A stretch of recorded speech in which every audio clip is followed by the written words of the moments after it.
Ever get that feeling like you're being, like, constantly watched, Oh, yeah. tracked? Oh, It's kind of creepy. yeah, it is. Well, That feeling, that's not new. right. People back in colonial America, they felt it too. But for them, it wasn't smartphones and all that. It was Mm. something called, get this, writs of assistance. Oh, wow. Basically, blank checks for the British Crown to search, well, anything they wanted, anytime, anywhere. Mm. So that's what we're diving into today, the Fourth Amendment. You know, the one that's supposed to protect us from unreasonable searches and seizures. Right. Turns out, it's a lot more complicated than you might think. Oh, yeah, definitely. We've got some sources here, and they trace its history. From those early colonial days all the way to, well, modern policing, Interesting. even the world of big tech. Wow. So buckle up. This deep dive, this is going to take you on a wild ride Okay. through the legal landscape, Right.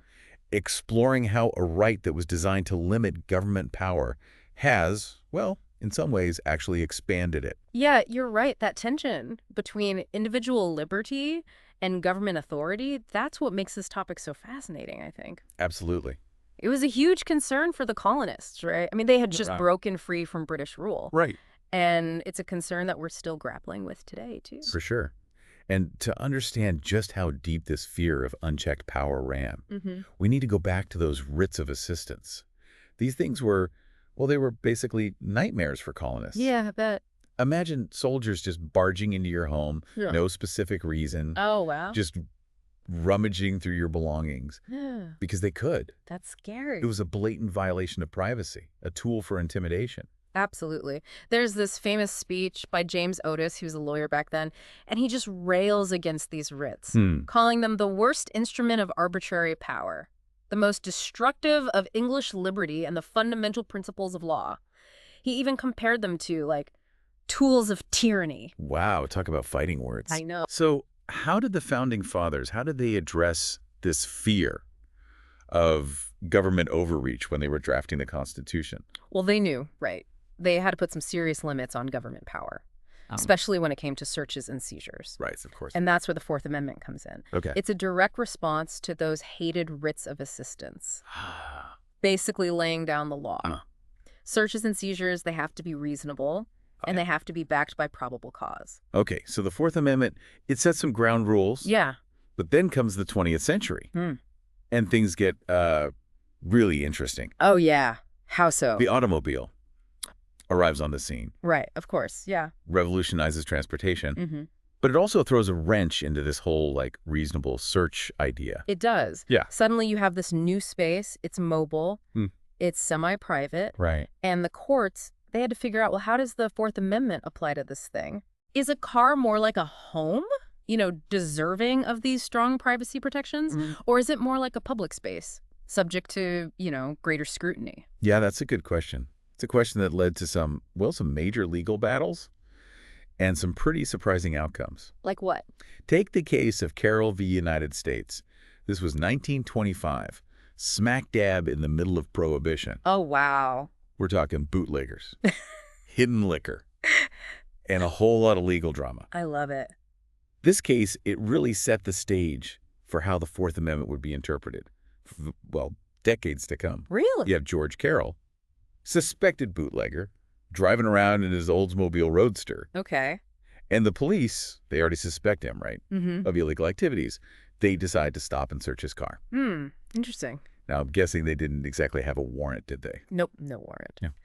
They searched the car based on their suspicion, not because he was breaking any traffic laws or anything. And at first, they didn't find anything. But then, one of the officers, he noticed something strange about the backseat cushions.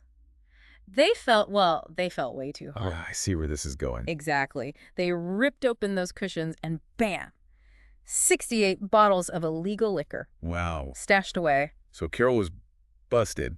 Case closed, right? Well, not so fast. Yeah. Because Carroll, he argued that the police had no right to search his car without a warrant. Mm-hmm. He said it was a clear violation of his Fourth Amendment rights. Right. The fact that they found illegal liquor didn't justify the search after the fact. Right. Yeah. And that's where this concept of probable cause really comes into play. Okay. The Supreme Court, they had to grapple with this tough question. Was this search without a warrant, was it reasonable? And their decision completely changed the game. So instead of focusing on like public versus private, the Carroll case, it shifted the emphasis to reasonableness. Right. And it gave individual officers the power to determine probable cause right there on the spot. Yeah. That's a pretty big shift. It is, and it really raises the question of just how much power we should be giving law enforcement, when it comes to deciding what's reasonable. I mean, after all, the whole point of the Fourth Amendment, it was to protect against those arbitrary, suspicionless searches. Right. The ones the colonists hated so much. Exactly. It almost seems like we've come full circle in a way. Yeah, kind of. But things get even more complex. As we move into the 1960s, a time of social upheaval, rising crime rates, Right. this growing concern about public safety. And it's against this backdrop that we see another landmark case, one that pushes the boundaries of the Fourth Amendment even further. Which one is that? Terry v. Ohio. Terry v. Ohio. When you think about the Fourth Amendment, you might picture, police raiding someone's home. Right. Or searching their car. But the Terry case, this one brought the issue of reasonable searches right out onto the street, dealing with these, everyday interactions between police officers and ordinary citizens. Interesting. So set the scene for us. What exactly happened in Terry v. Ohio? Okay, so it's 1963 in Cleveland, Ohio. And you've got this veteran police officer, Martin McFadden. McFadden, okay. He's patrolling downtown, and he spots these three men acting suspiciously. Suspiciously, okay. They're walking past this store over and over, peering into the window, seemingly casing the place. Okay. Two of the men are black, and one is white. This sounds like the beginning of a crime drama or something. I know, right? But how does this seemingly routine observation, how does it turn into a major Supreme Court case? Well, Officer McFadden, he's got years of experience, right? He feels like something's off. He approaches the men, questions them, but their responses, they're vague, evasive. Yeah. So, concerned for his safety and believing they might be armed, he decides to act. And this is where the stop and frisk comes in, right? Exactly. McFadden grabs John Terry, one of the black men, spins him around, pats him down, conducting what's known as a frisk. And wouldn't you know it, he finds a concealed gun on Terry. Wow. Then he frisks the other black man, Richard Chilton, and finds another gun. The white man is also frisked, but no weapon is found. Okay, so they find guns on two of the men. Seems like an open and shut case, right? You'd think so, but here's the thing. Officer McFadden, he admitted he didn't have probable cause to arrest any of them for a crime. Really? He acted purely on his suspicion, his gut feeling that something was wrong. So the question for the Supreme Court was, can the police stop and frisk someone based on suspicion alone, even without probable cause to arrest them? Wow, that's a really tough question. Yeah. And I imagine this case, taking place during the Civil Rights Movement, it probably brought up some serious concerns about racial bias and the potential for abuse. It did. The NAACP, they warned the Supreme Court about the dangers of giving police officers too much discretion, echoing those fears from colonial times about unchecked authority. Right. They argued that allowing these stop and frisks based on just suspicion, it could easily lead to racial profiling and harassment, especially in minority communities. Absolutely. So how did the Supreme Court balance these concerns, the need for police to ensure public safety versus the right to be free from these unreasonable searches? Well, the court, while acknowledging the potential for abuse, they ultimately ruled in favor of Officer McFadden, and they upheld the stop and frisk. They introduced a new legal standard, reasonable suspicion. Reasonable suspicion. Which is a lower bar than probable cause. Oh, wow. They argued that officer safety and the need to, act quickly in these potentially dangerous situations, it justified this lower threshold. So, just like the Carroll case shifted power to the police by letting them determine probable cause on the spot. Right.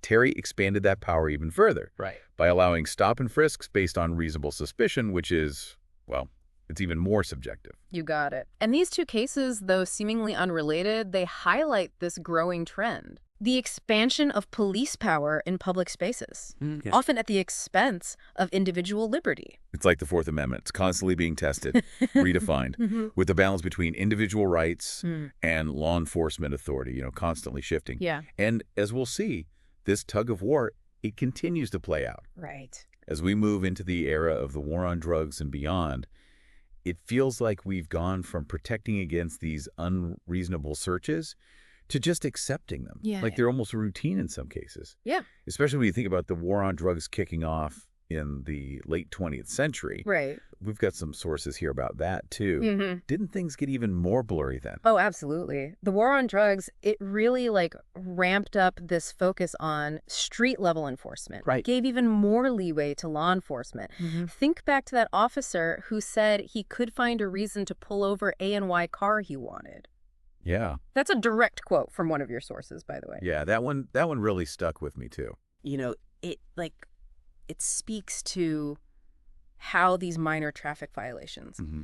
they can become a gateway for more intrusive searches, Right. particularly in communities of color. Yeah. We've got to talk about the United States too, right? Yeah. That 1996 case, it really solidified things It did. in a way that's, well, pretty unsettling. It's, Wren basically said it doesn't even matter if the officer's motivation for the stop Right. is racially biased, Mm. as long as there's some kind of valid traffic violation, Right. even a tiny one. Right. The stop is legal. So even if an officer pulls someone over because they, fit a description or are driving in a certain neighborhood, Mhm. as long as there's a broken taillight Right. or a rolling stop, it's all good in the eyes of the law. Yeah. So what we're seeing is that the Fourth Amendment, which was meant to protect against government intrusion, Right. it's become a tool for expanded police authority, It has. especially in public spaces. Yeah. And it raises some serious concerns Mm-hmm. about the potential for abuse Mm-hmm. and discrimination. It does. And as we enter an age of ever-increasing surveillance, data collection, Yeah. these issues, they become even more critical. For sure. I mean, our smartphones, they track our every move. Right. Our internet searches, they reveal our interests, our concerns, and social media platforms. I mean, they collect vast amounts of personal information. Where does the Fourth Amendment even fit in all of this?